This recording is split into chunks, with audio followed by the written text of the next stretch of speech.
Hello there. So, you've been able to wait 7 seconds of me doing nothing, and you're still there? Alright, that means you want to listen what I have to say.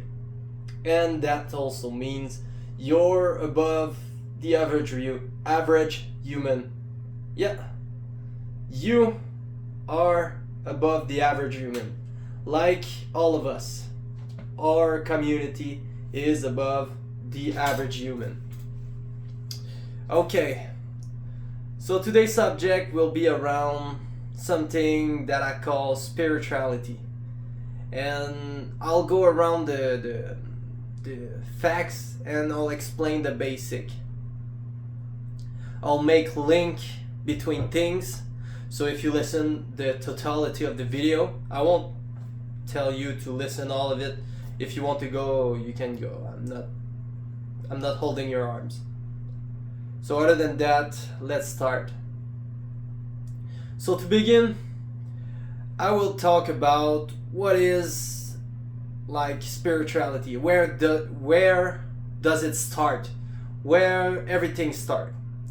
So if you ever smoked weed or have taken drugs, you'll realize that when you take those, you get into a point that introspective is more accurate. So you're more self-reflective about yourself. But one thing that people most of the time forget about is that in those composure of things, we are more than our physical body. We are a lot more than our mental and physical body. And that's the first thing that you need to understand. So what do I mean by more than your physical body? That means you are like the reason even why you're living. It's because you're made of energies, and that energy could be translated by a frequency. You're living under a sound that others don't have. So let's just say that, imagine that you're listening to the radio, you're tuning into one frequency that is that radio channel. If you change the radio, it's not the same music that will play because it's not the same frequency. So you and your friend right beside you, or your dad, your mom, or me are not living on the same channel of frequency. That means you won't do the same thing as I will. You won't eat the same thing as I will. You won't like the same thing. You're completely different than me because you're not living on the same frequency. So, not the same energy equals not the same frequency. Now you ask me, what does this like give me to know that? What will I do about energy, eh? Then now I want you to imagine what is energy. I want you to close your eyes and imagine your own energy. I want you to feel what's around you, and I want you to think how your energy could surround you. It's hard to know when you don't have basic, you know? It's hard to imagine when you don't know what kind of, like, if you don't have like a base, something to base on. But at some point, I'm sure you imagine like a kind of a bubble around you. And it's not like a circle bubble. It's more like something that will go around you, you know? Like that's like the basic principle they tell you about energy. It's something that surrounds you. Just like everything on this planet, including the planet, we have something surrounding us and protecting us from bad vibes or others' energy. Because if we didn't have that kind of protection called the aura, we would be assimilating ourselves to others. So we would be the same as everyone else. That's why when you're not feeling good or you're feeling like kind of low on your day, it's easier to assimilate the ways of somebody else, or it's easier for somebody else that's more weak on that day to assimilate your bad vibes. So the more positive you get, the more this aura of yours will be bigger, will expand, and will protect you in a more efficient way. Okay, now we talk about positive, negative, and all of that. Now I'll come to a subject that we call chaos theory. The chaos theory tells that everything will act unpredictably, on the non-predictable way, but will follow a similar pattern at the end. So let's take an example. You grow potatoes. Like, take 2 potatoes and grow them. The potatoes will still be a potato, but they won't be the same one. Like, the potato won't do exactly the same thing as the other one. That's what chaos is based around. It's the same as snowflakes. They say that there's no sun, like every little snowflakes that you will see fall from the sky won't be the same. It will be all different. They will all have different patterns. They will be all similar but different at the end. But still, you can tell that this is a snowflake. That's why we say that they follow different similarity. Alright, now chaos and spirituality. What are the links between them? If you go see a fortune teller, or somebody who do tarot, or a medium, or somebody who can predict the future, they're not predicting the future with some kind of special superpower. They're more like doing what science doing at the end. They're just following this chaotic pattern and predicting like specific point that you will encounter in your life. So as much as different and special you are compared to your friend, or like you and your friend will encounter certain point in your life that will be similar. So somebody will tell you like something about like you feel like they can predict the future. It's only because those people know how to go through this chaos pattern, because the pattern is not always the same, but it will always be similar at the end. Like, the possibility are infinite, but the patterns going in those infinite ways still will be similar than your friend and every human that is. That's why you can recognize a human from a dog, because we're still similar at the end. So the guy who's predicting your future and telling you, oh, you're gonna encounter someone and you might do this, you're gonna see like somebody as your family is not feeling well, and it's only because they can see the similar pattern from themselves. So by doing that, they're just really good at looking at the chaotic pattern that is the human.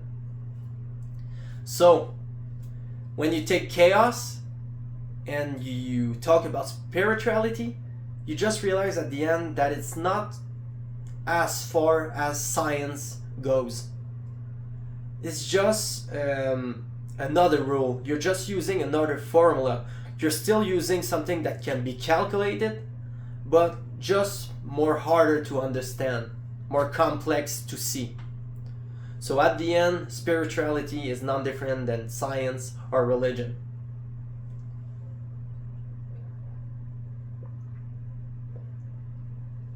Okay, so now we talk about this.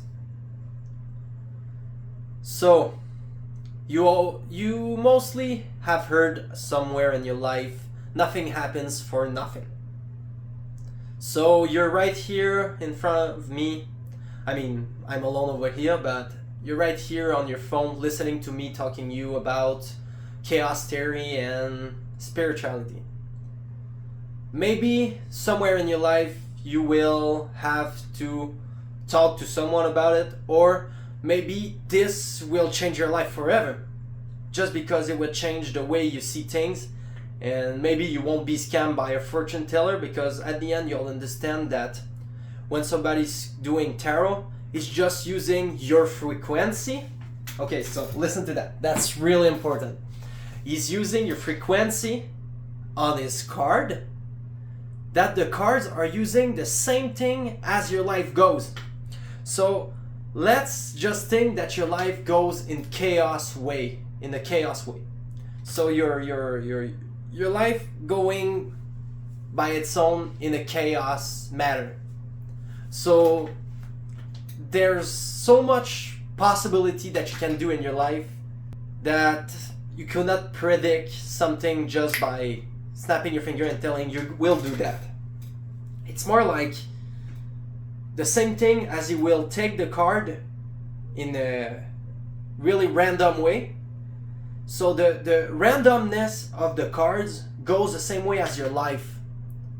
So by taking the frequency that your body and aura is producing and put it in the cards will act the same way as your life goes. So you're taking the frequency of your life and put it into cards. So those cards have, like I said in the beginning, logical similarities in all human lives.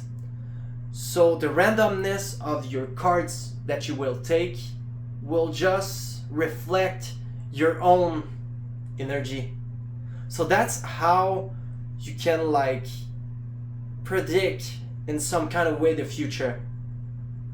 And then you can see that, I don't know if you heard about spelling, but in most magical movie or games, all those cinematic things they call about spelling. What I'm doing at the moment, I'm spelling words. It goes the same for what they call manifesting things. So if you read the card out loud, you're already telling yourself that you will do that. And then you will adapt yourself towards this thing, and then you will give it the meaning by your own means. Because like I said, your life goes to similarities, checkpoints. So that's the only thing those cards do. And that's why they work so well. That's why it's so easy to use, and that's why it works so well. I do numerology, and it works really well because it used the same pattern as the chaos theory. It used similarities that every human has. So it's just like psychology 101, but with the chaos theory in it. So nothing happens for nothing, only because you follow a certain patterns with checkpoints that everybody goes through. They won't do exactly the same with the patterns. You can change the outcome whether you choose to be positive about it or negative about it. And then you have all the gap between those. You can be neutral, positive, negative, or neutral, positive, neutral, negative. You can be half neutral, half negative. You see how the possibilities are immense, infinite. But you still go through similarities. So that's the code. That's how you crack the code of the humankind. That's how you crack the code of everything. That is simple as chaos. So I hope you enjoyed. That was one of my theory, and if you have adding to those, and you have things that I didn't mention in the video and you want me to talk about it, or maybe you want to tell me about it, just go join my Discord. I'm telling you, like, I'm on my Discord. I'm here to hear your theories. I'm here to whatever you want, but be sure that you go check my Discord. And for the rest, you don't have to like, you don't have to subscribe. I don't really care about it. I'm more here to deliver information. If you want to know more, subscribing is the easier way to go, but you just have to keep my my YouTube in your you can note it somewhere in your journal or whatever. So have a nice one and see you tomorrow. Bye bye.